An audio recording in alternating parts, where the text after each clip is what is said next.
Mark Knopfler, the silent guitar genius who used to be in Grave Problems music, has finally spoken up. He has finally opened out after years of carefully avoiding controversy. What he said is much darker, dirtier, and more dramatic than fans ever thought it would be.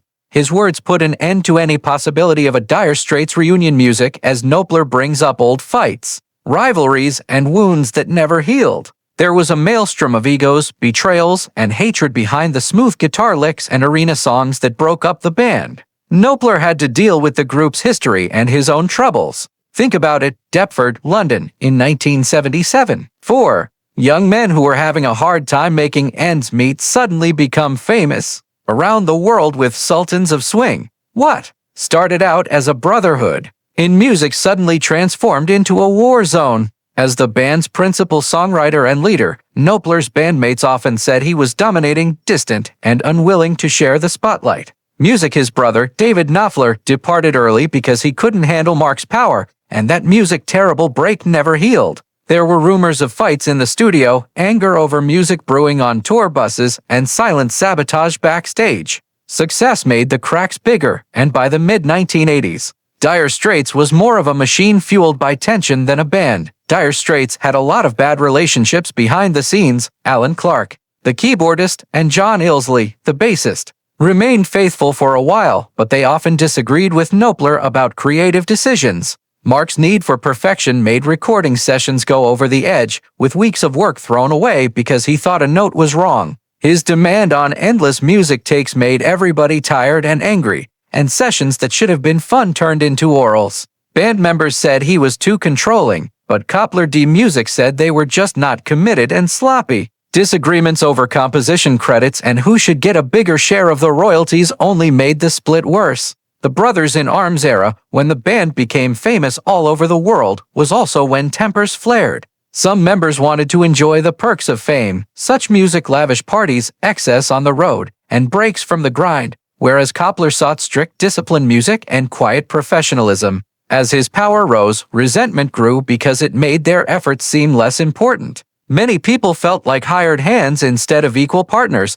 There were fights, slammed doors, and long hours of sulking music quiet behind the smiles on the music stage. The band was in a bad mood because of money problems, hurt feelings, and different ways of life. People in the group started to think that Knopfler music cared more about his power and image than about keeping the band together. Dire Straits was the biggest band in the world by 1991, yet they were also the most broken up.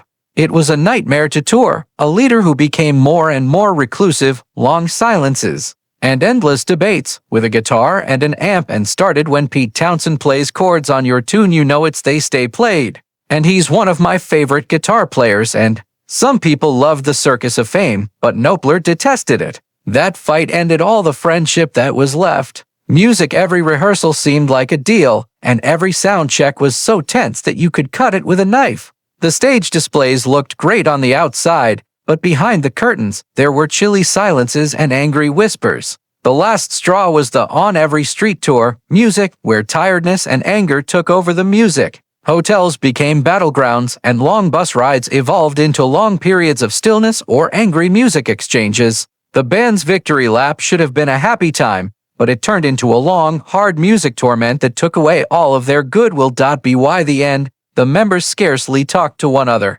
Knopfler, who was tired of the music and angry, withdrew away completely. Dire Straits discreetly broke up, leaving fans shocked but insiders not surprised. People spoke about reunions for years, but Knopfler's music dislike for his old comrades only became stronger over time.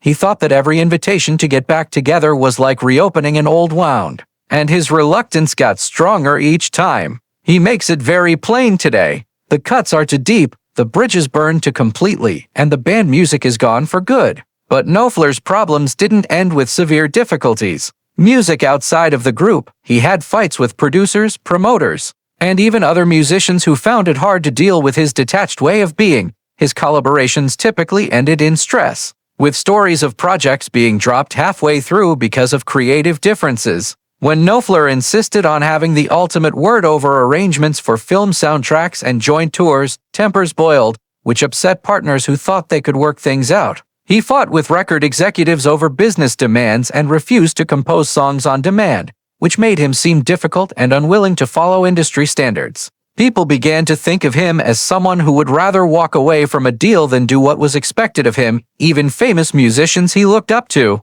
like Eric Clapton and Bob Dylan, claimed that working with Knopfler was hard. His need for control often music killed the spirit of working together.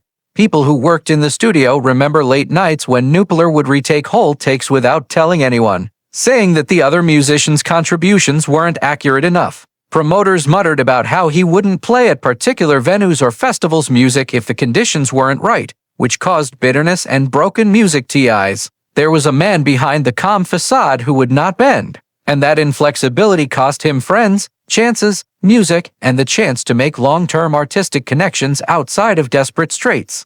Knopfler's life as a musician was just as crazy when he wasn't in the spotlight. His marriages fell apart because he was always on tour and obsessed with music. This left a trail of shattered trust and disappointment. Partners got tired of living in the shadow of his instrument, music, and the stress of always being away made them less close. As recognition grew, it put a wall between him and his loved ones, and his brothers and children often felt neglected as Knopfler worked hard. People who worked with Knopfler said that there were times when he seemed more comfortable alone at the studio than at home. This made him feel lonely in his personal life, just like he felt lonely in his working life. The stress of never-ending schedules caused not only strain but also health problems as weariness and anxiety took their toll on his health. Financial music disagreements made things worse, like fights over royalties, bad investments, and the ongoing stress of managing fame's income. Friends remember a man whose fame and prosperity appeared to trap him instead than set him free. He was a star who was loved by millions, yet he was also struggling with emptiness behind closed doors.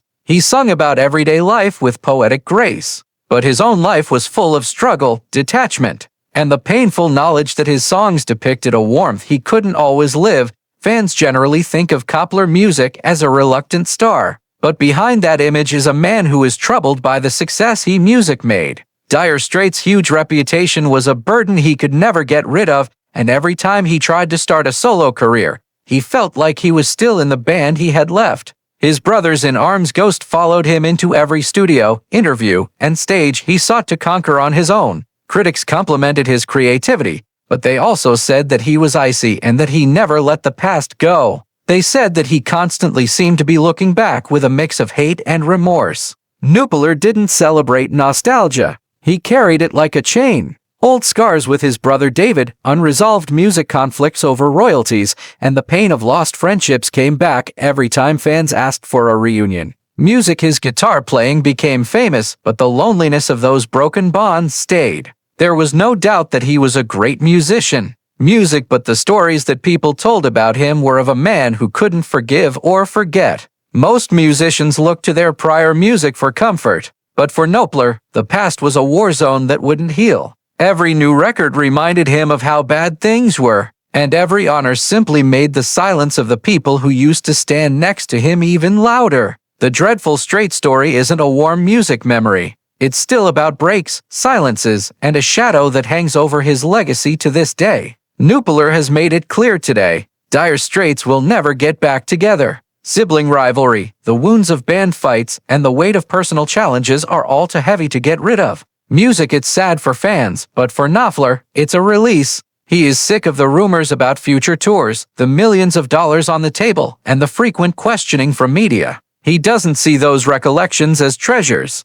They are ghosts, music that follow him around. He sees the stage they used to share as poisoned ground, a site where trust was broken and brotherhood ended. Think of the admirers who think of the magic of getting money for nothing or brothers in arms coming back one last time. Knopfler music says it's only a fantasy. He only sees the fights, the music, and the treachery. The bitterness can't be covered up by memories. He is clear, Dire Straits was never a family. It was just a weak group of people who got along because they were successful and fell apart because of their egos. Fans assumed there was harmony, but in music fact, there was a maelstrom that was barely held back. Imagine this. One of the best bands ever, today known as much for its quiet as for its music, the dream is over, and Knopfler's silence is finally broken, leaving behind a story full of betrayal, genius, and the high cost of fame. Even now, with his legacy safe, he chooses to stay away from reconciliation. He doesn't feel bad about closing the door on severe situations. Music, it is survival.